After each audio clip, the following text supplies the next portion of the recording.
Okay, welcome everybody. I'm Veronica and we are For Pilates Sake. Today we're going to do a level 1 chair routine. And if you guys are ready, on your inhale, guys, we're in our Pilates V position. Choose the arm position that works for you today. And on your inhale, the paddle goes down. And on the exhale, the paddle rises up. Inhale to go down and exhale to rise up. So the things that we're looking for. The feet do not change their position. A lot of times we get the ankles moving about. We want to keep the ankles fairly stable. We want to feel like we're inhaling so much that these ladies can see and feel their body rising up off the chair. And that we're moving more with the hip and the foot, and the knee is very much a passenger. We're going to do one more, gals. Come all the way to the top, change onto your bird and the perch, and away we go. We breathe in, the paddle goes down. Exhale, the paddle goes up. And you can see they're all doing a fabulous job of not allowing their spine or their pelvis to move, making sure that we get breath right across the entire spine from sacrum all the way up to base of skull. And you don't have to touch the floor with the paddle. If you have that range and that pelvis stability, then absolutely go for it. One more, ladies. Come all the way back in, come onto your heels, flex your ankles so much that perhaps the bottoms of the feet could be seen in the mirror in front of you. You breathe in, keep those toes rising up towards the shins. And you're welcome to go as low down and as high up as you can. We don't require a lot of hip flexor because the spring becomes your hip flexor. We're looking more for hip extenders, which is a little bit of glutes and hamstrings. We're going to do 2 more. Inhaling down, exhaling up. Come onto the balls of your feet. Keep your knees in line with your hip joint. Place your hands on your knees or behind your head if you prefer that. And now we're just going to flex and point the ankle. Now, I have centerline chairs, which means the spring is on the inside. I don't mind my heels touching the springs, but for some people, they want to put their legs slightly apart, so the heels go past the springs. And if you have a different chair where the springs are on the outside, that would not be a problem to keep your legs together. Then they're going to go for 2. You can see they're staying very stable through the femur. They're just moving their ankle bone. Now the paddle is going to stay stable, and the femur head is going to roll up and down to help lift the arches up. And you just breathe as need be.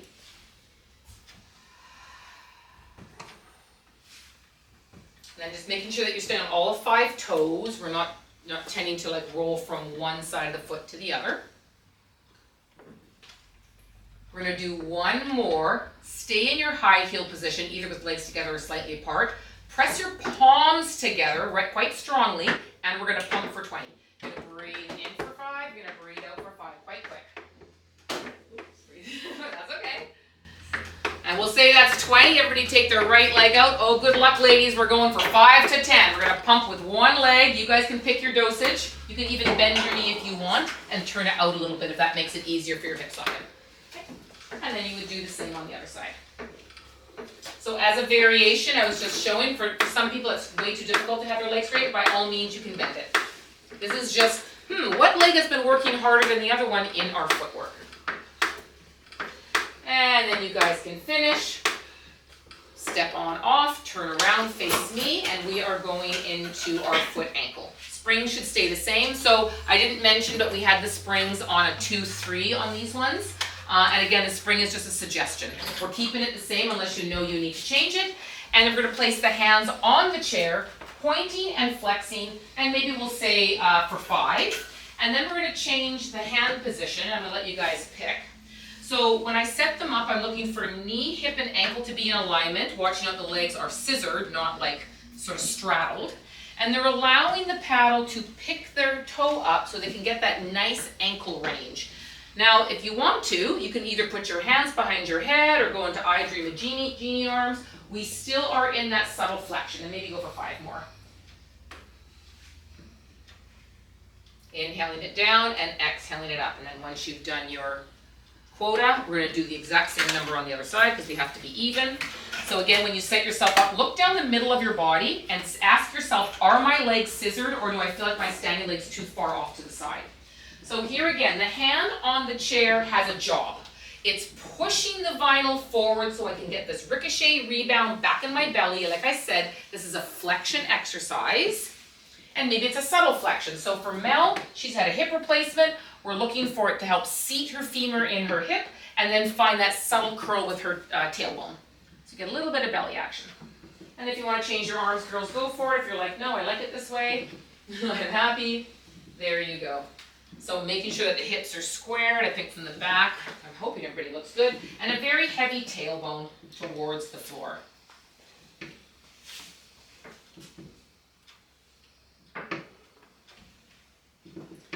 And then ladies, when you've finished, no rush, you can step off the back of the chair, and we're going into our forward push down.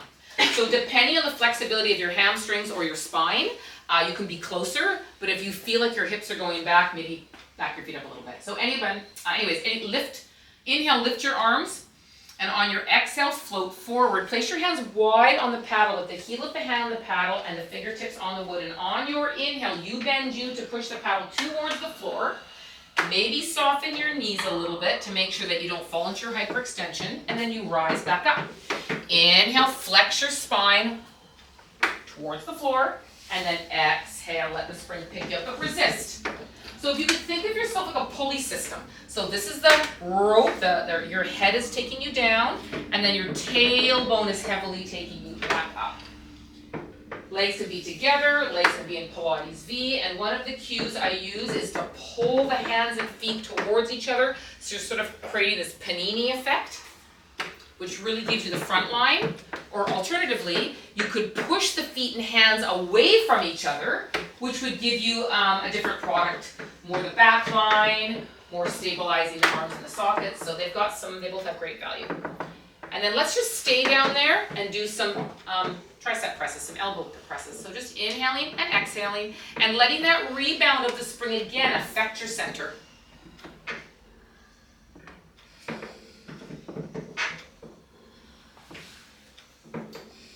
Last one. Keep your arms really straight. Let yourself be rolled back up. Continue to stack your spine to your head. The very last thing, you can rise your arms up and then take them down to the side. We're going to do straight leg press. So the spring can be anywhere from a 1, 2, or a 3, a single. I think I do it on a 2. And we're going to stand in front of the chair with our right foot on the paddle, sort of on the outside of your foot. So again, check that you're in alignment. And if anybody needs a balancing stick, does anybody want one? Okay, so this sort of mimics, this was also called the home reformer, so it mimics front splits. So on your inhale, you're going to pull the paddle towards you, not necessarily touching the ground, and then whatever you contracted, you're going to allow the paddle to pull your leg forward to stretch it. So it's kind of the scissoring action. So it's not so much pulling it to the floor, it's sort of like even the leg that's standing, it's moving relative to the front leg. So try to go for that scissoring motion. And of course, your standing leg gets just as much workout as the other one. And the other thing I think about is if I'm sort of suction cupping my arch into the back of my hip. Yeah. And then making sure that you're not using your back, find a little bit more lift through here, right? And we'll just do one more, gals, and let's just change legs. Yeah, so you have to find the spring that will support your leg, but not challenge you so much that you can't move it. So this is quite of a balancing act for some people. So for a level 1, I think it's quite difficult. So big inhale, you don't have to take it to the floor, just keep scissoring your legs. The other thing that might help is put your hands on your hips, and then invite that femur a little bit more back. There you go. Yes. So here again, you're finding a little bit of your glute hamstring. That's okay. And then once you've done your 5 of those, we are going to face that direction, and we're going to do the side one. So you're on your arches, your feet are turned out, you're going to put your arch on the paddle. You want to watch here, and I didn't say it in the other one, but what happens quite commonly is people hyperextend their knee, and I didn't really say it because you guys are doing such a great job. So maybe unlock your knee a hair so the movement comes from spinning the ball in the hip as well as the inner thigh. So you're drawing your inner thighs towards each other, and now the inner thighs get pulled apart because the spring picks you up, and even this leg has to have a sense of spreading as well. Have a nice heavy tailbone so your hips are square. And then again, watch not pushing with your calf. Yeah, make it move from the proximal end, from the joint. From the girdle. There you go. Well done, ladies. You made it look so easy. This is not easy for a level 1, I promise you. And then let's switch sides. Good job.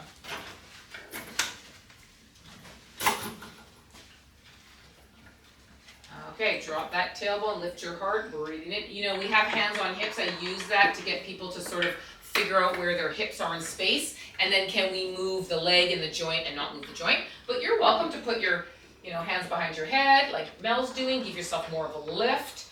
The other thing the paddle allows is that external rotation. So as the paddle is picking your leg up, allow the leg to organically rotate out. So for those who struggle with rotation, deep six, this actually does it for you. It puts it in your nervous system so that maybe when you don't have a spring to assist, your body's already practiced that action.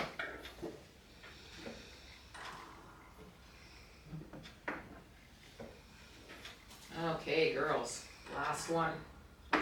We're going to go into prone arm press. So we're all going to have to move our chair a little bit away from the wall. Pick it up and bring it forward a little bit. The spring can be a 1-1 or a 1-2. It's basically a push-up. And we're going to get ourselves on top of the chair with our hands on the paddle and the shoulders somewhat over your wrists. You still okay to do this? Okay, she is. Okay. So that's where we're going to start. Have yourself in a straight line. So from head to heel, you're a piece of steel. You're looking down. You're going to exhale, bend your elbows. You're going to inhale, straighten them. So let the spring do its job, which is to pick the humeral bone up into the socket, so you're more here, right? And then the forearm goes down as the humeral bone goes up. So you're having to use a lot more muscle to hold your back line in so much of an extension. So some people feel this in their glutes and hamstrings, maybe even their low back. If that's the case, take your tailbone and stretch it towards your heels to give you a little bit more low belly.